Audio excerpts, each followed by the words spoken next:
जी नाज़रीन, our news में खुश आमदीद कहते हैं। खबरों का रुख करते हैं डेरा गाजी खान की तरफ, जहां से हमारे ब्यूरो चीफ शाह सदरुद्दीन सैयद आसिफ शाह की रिपोर्ट के मुताबिक डीपीओ मर्शद मलिक ने मौजूदा सूरत हाल को मद्देनजर रखते हुए लॉ एंड ऑर्डर के हवाले से डीएसपी सर्कल सदर इजाज अहमद बुखारी समेत एसएचओ से खसूसी मीटिंग की।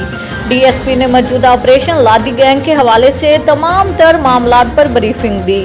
डीपीओ मर्शद मलिक ने कहा कि लादी गैंग के अज़ाइम खाक में मिलाने के लिए मुनज़्ज़म अंदाज में भरपूर ऑपरेशन किया जा रहा है। लादी गैंग के खिलाफ पूरी नफरी की बजाय इंफॉर्मेशन बेस्ड ऑपरेशन करेंगे।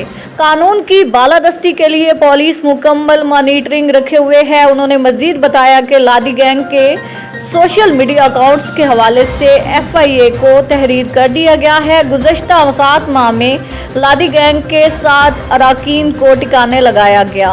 सहूलतकारों से ज्वाइंट इन्वेस्टिगेशन की जा रही है।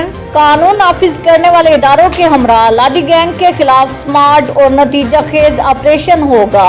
इलाके को महफूज बनाने के लिए मजीद पुलिस चेक पोस्टें कायम की जाएंगी। मजीद खबरों और अपडेट के लिए हमारे चैनल को सब्सक्राइब करें और बेल का बटन जरूर दबाएं।